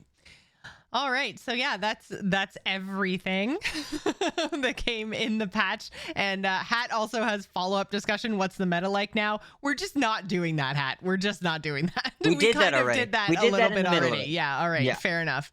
Okay. So we had Worlds this weekend as well, which was so cool to see. And we talked a little bit about it last week in like heading into it. And I think that we were not disappointed. There were so many matches I felt this weekend where I was sitting there watching them going, I don't even understand what's happening right now, but this is so freaking cool. In particular, that priest mirror in the finals. So we are going to spoil things. So if you haven't watched Worlds or spoilers, yeah, just so you know, spoilers. I'm making jazz hands. This is in the audio format. Why am I doing this? Because everyone always loves jazz hands, and you can just feel it. Hat. You don't need to see it. You can feel it when jazz hands are happening. But yeah, so that priest mirror in particular in the final was just absolutely insane. Like the plays that Bunny Hopper made to like specifically to like burn his cast when drawn meta cards. You know what I mean? So I know they were going meta. Okay. Yeah. When she dies, she shuffles a shard into your deck, and when you draw the shard, you recast. So what Bunny did, instead of going for the I'm not going to fatigue because I'm just going to do meta or whatever, like with cast when drawn, you still fatigue. Yes. Yeah. He filled his hand with the vision from Sister Svalna, and then shuffled a bunch of meta shards in the deck because when you burn them, they don't cast, which means you get an extra tick of not fatiguing. A brilliant plan. Dead Draw was fatiguing at 8 or 9 by the end, and Bunny maybe hit 1. Yeah. It was brilliantly executed. Yeah. But also took forever. Oh, yeah. Yeah, it was really funny because I think what was it, 3-1 in the end for Bunny, and it was really funny because the final took like 2.5 hours, maybe longer, and it was like you would think that would be like a full 5-set match, and it turned out to be like 3 really quick games and then priest mirror. Like it was insane, and I mean the level of play was such that even half the time the casters didn't know what was happening, which is fine, I feel, in this case, because like there are so many interactions in Hearthstone, and I was actually watching Language Hacker when he was kind of talking about this specifically, and you should all go and watch his channel from, I guess it was Sunday, and he kind of like went over his thoughts about the finals, and it was like so well articulated, because obviously he's also a Hearthstone pro, so he understands basically what happened even more so than what I do. And essentially his point was that there are so many interactions in Hearthstone that there's probably only 10 people in the world who actually know most, if not all of them, and those two were two of them, you know, in Bunny Hopper and Dead Draw. So just knowing how to navigate that mirror and make those decisions, like, not everyone can do that. So I think that again, like, not everyone, like 12 people in the world can do it.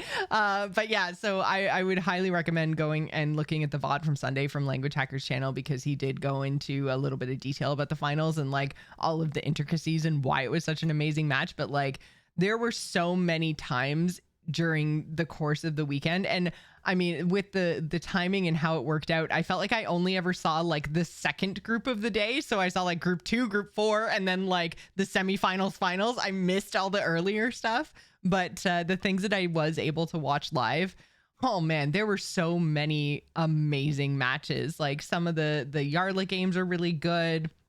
We had rematches of like previous finals, because we had Yarla and Glory facing off against each other. Like, it just, there were really so many great moments from Worlds this weekend. It was a brilliant broadcast.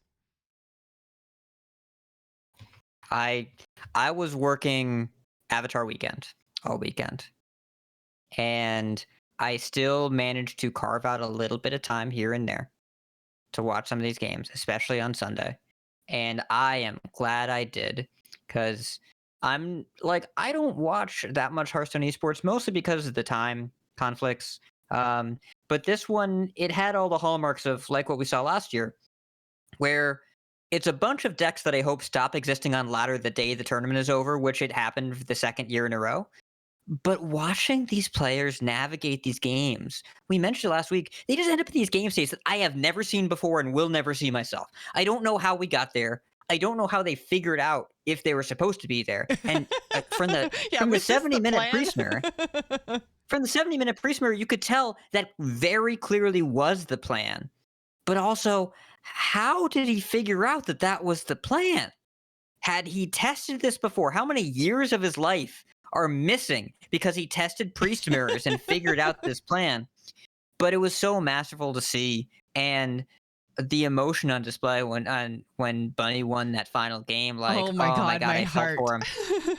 Yeah, he's been around for so long too. Well, and I found it totally bonkers. And I mean, like, I don't mean to throw anyone under the bus, but we had a Team Liquid versus Team Liquid final, and both Dead Draw and Bunny have had their competitive contracts ended by Team Liquid. And I'm just like, what are you doing, Liquid? What is happening? Come on.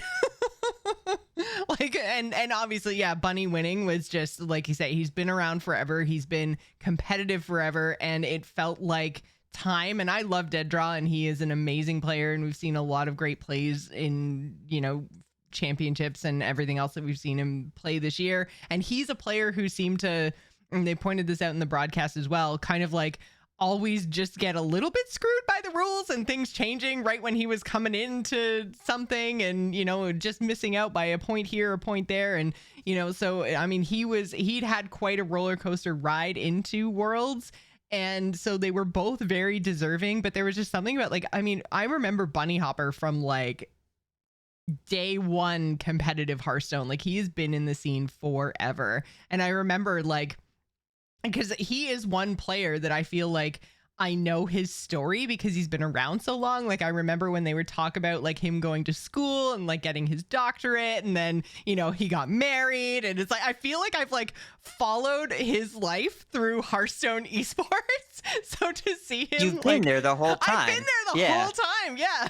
So it was really great to see him kind of like get that final capstone on his like Hearthstone competitive career, because he's like won every other accolade. So this was like the final one that it felt very deserving when he actually won, and he just like, yeah, he broke down a little, which broke me a little.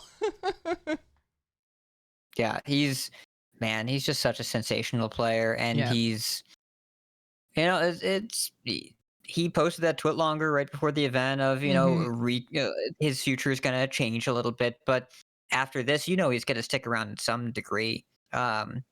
Just it was just really good Hearthstone esports. It was just some really good Hearthstone esports to see, and I don't know. I kind of want. I wasn't a huge fan of the HT system in 2018, where like people were flying all around the world. It was hard to keep track of. It was expensive for the players and the teams. It felt like there was always a broadcast on, so the individual ones felt less important. I still want a system where people can be supported and feel like it is worth being a competitive Hearthstone player, so we can have tournaments like this. But I will say the, you know, 8 or 9 times a year that we get to see these Hearthstone events, they really do feel like events. And every time I make time for them, I'm kind of glad I do. As opposed to when it was on every weekend, like especially Grandmasters, but even the HCT Tour stops. Yeah, but the HCT Tour stops, like there was a tournament every weekend. It's like, what is this for? What is this feed? How much does it pay out? Who's there? What's going on? And they all just kind of blended together. The events these days, like they feel really distinct and significant. Yeah. And watching Worlds, like you could feel the intensity even from home. Oh, absolutely. And one thing to kind of point out as a really big question mark that we have right now is there's been no esports announcement yet for next year, which is, I feel like, kind of odd. I feel like we usually know what's happening, and I feel like we should know what's happening because we know what's not happening, right? Like this year was the get rid of Grandmasters year. We were phasing everything out. We were, you know, not sure what was actually going to replace Grandmasters, and we still don't know. And that feels a little bit wild to me, and probably why some teams and some players are kind of pulling back from competitive Hearthstone, because without Grandmasters, they really don't know what's happening and what their future could look like. So, you know, now is the time with a lack of information to, you know, maybe make the switch to be more of a content creator, more of a streamer. So I feel like my expectation anyways is that we would know something by now. Like I was kind of thinking like early to mid fall, like kind of like September, October, they would tell us what to expect for next year, because they've already told us what we're not getting. So what's going to fill the void? Is anything going to fill the void? Like, was this our last Worlds? So we got a tweet at like 2 hours ago. What, like after the show notes had already been written, I was eating pizza, so it's not in the show notes. It was margarita. It was good pizza. So Hearthstone Esports tweeted the details in 2023 are still being finalized, with them being published next year. Enjoy the holidays. The NetEase deal probably screwed this budget. Have we heard much more about that? No. And again, anything in America happening in December is just not a thing. Yeah. But I would guess that it has to do with the NetEase deal. And also remember, the YouTube deal is ending in a week and a half. We made it. But that also means they have to figure out what Twitch looks like. Because they haven't done that for 3 years. God. Well, on the official like standard esports side, the Lobby Legends is over on Twitch, and any of like the show matches and everything, like the Twitch channel didn't go unused, but official Hearthstone standard esports like flagship stuff definitely went over to YouTube. And chat room say Barson in chat room saying WoW Esports is being simulcast to both. So hopefully Hearthstone Esports can do that as well. I can't imagine they'll totally walk away from YouTube, just because like however small the audience is, they still do have some people over there that may not use Twitch. So I mean, like you probably at this point have to keep both going. But I mean, if you can get away with simulcasting, then hooray. But I mean, that was one thing that kind of broke my heart watching Hearthstone esports this year, is that like for the vast majority of time, at least when I noticed, I didn't have it, like I had it full screen for the finals, so I didn't notice if the numbers went up at that point, but like they didn't break 10K. And I was just like, man, oh man. I remember when we had like 200,000 people watching this stuff, and it just like, yeah, not even breaking 10K on the World Championship finals just made me feel so sad. The Hunter Race Viper finals was 100,000 people, I think, and that was also quite a tournament. I really enjoyed watching that one, and every time Viper played a card, Hunter Race would stretch his face into different shapes. It was really enjoyable to watch. But yeah, it's like, I don't know, YouTube just wasn't it. Yep. And I really like the VODs on YouTube, but live esports is for Twitch. Like, it's just better over there, just how it is. Yep. And maybe I'm gonna say something dumb, Joss. I'm gonna do it. Maybe when Hearthstone esports gets back to Twitch, we can have good moderation over there. Look at me being dumb. Yeah. Well, yeah, we'll have to see. We'll have to see what comes next year. Really quick, BlizzCon's coming back. That's coming next year. There's no other news, but that was a news item that came up today. We'll probably talk about that a little bit more when we get more details in the future. But before we do end the show, Hat, you wanted to do a short strategy segment about Paladin. I do. Hit it very hard. Wanna blow something up?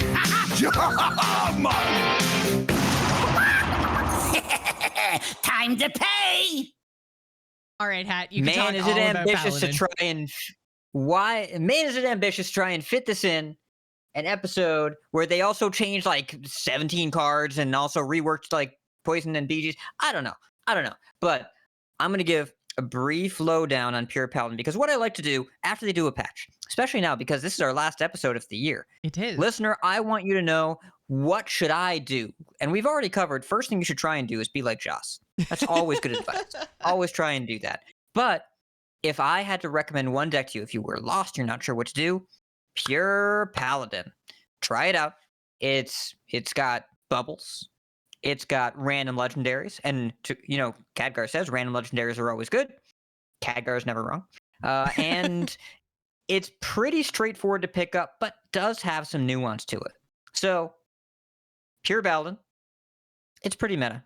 Dexter's asking in chat, is this off meta? No, Dexter. It's on the meta. It's part of the meta. You can play it anyways. But it's Pure Paladin, but you get a little mana cheating. Just a little. And sometimes a lot. And mana cheating is fun, so we want to do this. So the new Blood Elf cards are pretty important. Sanguine Soldier, the 1 mana 2/1, it deals you 2 when you play it, but it has a Divine Shield. Seal of Blood, 3 mana to give something, +3/+3 in Divine Shield, but it deals you 3 when you play it. It's a holy spell. And 1 Blood Crusader. It is a 6 mana 5/5 that Battlecry, the next Paladin minion this turn costs you health instead of mana, so you get to cheat a little bit there. The plan here, plan A, play a bunch of small Paladin minions on curve, hit your opponent with them, and buff them. That is generally the plan. Plan B, not even B, the later game plan, involves ordering the court into the Countess. So this deck does not play Lightforged Cariel. She's going to rotate. You don't have to craft her if you don't have her. This is the first Paladin deck you can play since she's been printed. So the top of the curve is very specifically curated. There's 2 Light Rays. That's the 9 mana 5/5 taunt that costs 1 less for every Paladin spell you've played this game. There's the Countess, 7 mana 7/7 that gives you the 3 invitations if your deck has only Paladin cards. And Blood Crusader that we talked about. So on turn 3 or turn 2 if you still have the coin, if you play Order in the Court, you draw a Light Ray, and your deck is, in order, Light Ray, Countess, Crusader. The goal here is to play Order in the Court on turn 3 going first. Even be turn 3 going second if you want, but you can play as early as turn 2 going second. If you do it on turn 2 going second, you have to save the coin. On your 6 mana turn, you play Crusader, Countess. If you have played enough Paladin cards at that point, you may also play Light Rays. If you have not, then you play the following turn, you play 3 invitations, and then you play your light race. And that means that your turn ends up being 3 free legendaries and 2 5/5 taunts for free. The turn after you played a 5/5 and a 7/7. Hey, that's pretty good. Hey, that's okay. I find that so I was basically like unable to ever hit this curve. I played, what was it, like 5 or 6 matches with this, and I did so horribly. So what advice would you give me to fix that? Other than just have better luck.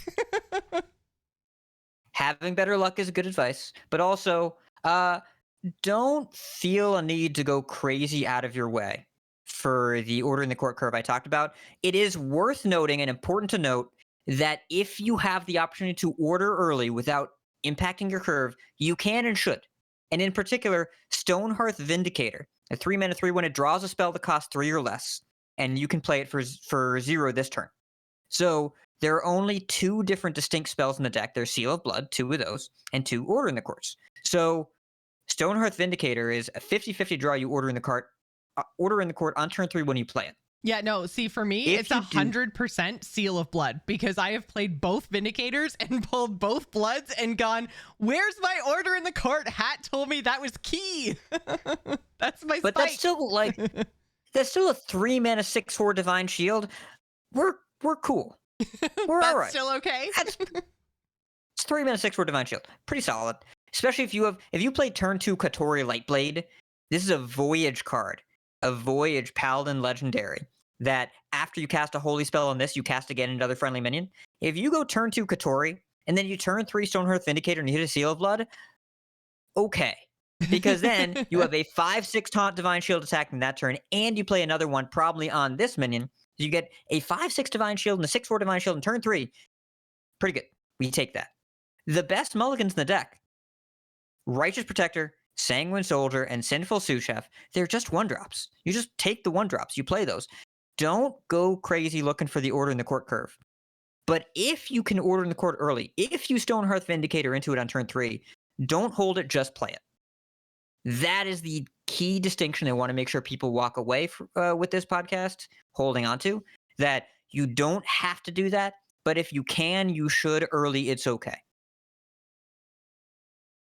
Otherwise, mulligans, if you're on the coin, keep Buffet Biggin.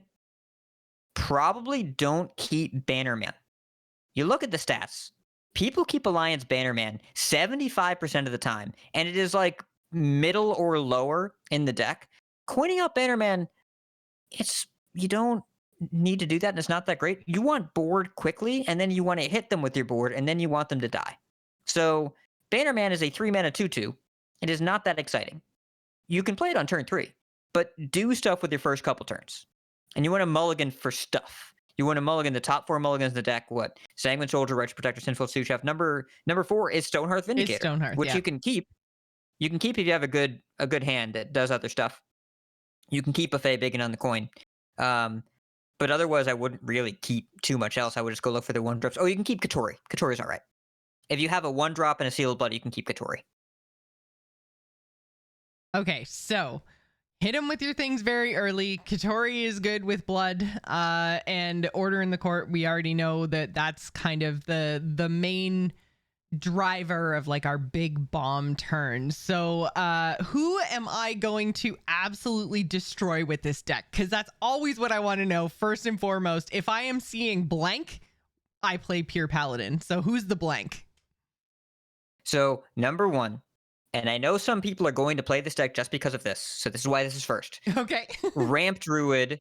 Ramp Druid is our best matchup. We annihilate them. It is like 80-20. We destroy them. Druids. It isn't close to being close. Yeah, looking post-patch, Ramp Druid, 85.7% win rate. Jeez Louise. If you want to beat Ramp Druids, do I have the deck for you? Yeah. So if you want to beat slow Druids, here we are. We made it. You have it. They cannot keep up with you. It is just not a thing they can do. So, in addition, any off-board decks with damage-based removal, Mine Warlock, Quest Demon Hunter, Miracle Rogue, they can't deal with Divine Shield. What is Mine Warlock? It's I so have not seen Phylactery. this. It's a high legend darling deck that kills you Okay. with Tamsin. So Tamsin's Phylactery for naval mines on a bunch of imps, and then they blow them all up. Ah, okay. Yeah. So if you're probably not, like, listener, you're probably not going to see this deck. It is barely played in high legend, starting to get a little spooky, but it's not going to translate well. But if you do ever see it and you're saying, man, how do I beat that deck? Is this one. You do this. They can't keep up with us either. Quest Demon Hunter, Miracle Rogue, Big Spell Mage, and Shock Spitter Hunter also do not keep up with us, even though they're more board based, not in the right way. We're decent against Blood Decay. Corpse Explosion is not great for us. Soul Stealer is really bad for us, but you often kill faster. And their early game doesn't line up very well with ours. Sorry, Joce, it has a good Unholy DK matchup as well. But, you knew that. Divine Shield's pretty good. We're a lot pretty of decent people against have good Unholy matchups, I hear. unless they're against you. Yeah. So Spellfell, Rel DH, we're like slightly favored, but they have things like Faldora Warband, which is really bad for us. The Renethal nerf was pretty good against the controlling priest matchups. We are slightly unfavored against Evolve Shaman because Primordial Wave, but it's close. Depends if they scam us or not. We are terrible against Frostworm's Fury. Frost Decay has 28 other cards, but Frostworm's Fury is the one that matters. Snowfall Guardian with Charge, pretty good against our 7-minion deck. There's Aggro Mage. They also have Freeze into Damage. You will see a pattern here. And then the few decks that get under us, Aggro Druid, Non-Curse, Imp Warlock, and Swarm Shaman are faster and we don't have removal. Those are the decks that we probably lose the heads-up fight. There are draws where we win, but we don't want to see these matchups. I will say though, I mean, like Imp Warlock, Aggro Druid, like just looking at HS replay, they're still not terrible. Like you're at 45% versus Aggro Druid. Yeah, they're close-ish. Like this still has mostly good matchups. The only one that's like noticeably bad, and by that I mean below 40%, is the Frost DK matchup at 37. So I mean, like 37 is not great. I wouldn't want to run into a Frost DK, and I know a lot of people are experimenting with DK right now, particularly because of all the buffs that they got, and the nerfs to everything else, more so than the buffs to DK, as we talked about earlier. But still, yeah, I think that overall, the rest of the meta, you have a chance against everybody else. So, I mean, like a Frost DK isn't even the most popular Death Knight. That still belongs to Blood. So yeah, I mean, if you've got a good chance against, like 60% of the DKs on ladder, then you absolutely take it. So yeah, I might give this another shot now, because also when I played it, it was pre-nerf. So like I haven't played it this patch, so Pure Paladin might be something to look at now.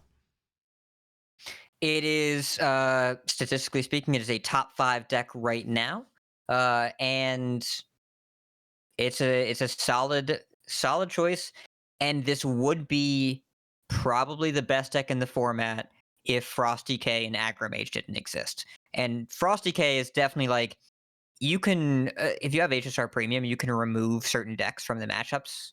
If you remove Frost DK, then the effective win rate of Pure Paladin jumps like 2% already. So there are clear decks that are bad matchups. They're all the ones with freeze. We don't like freeze.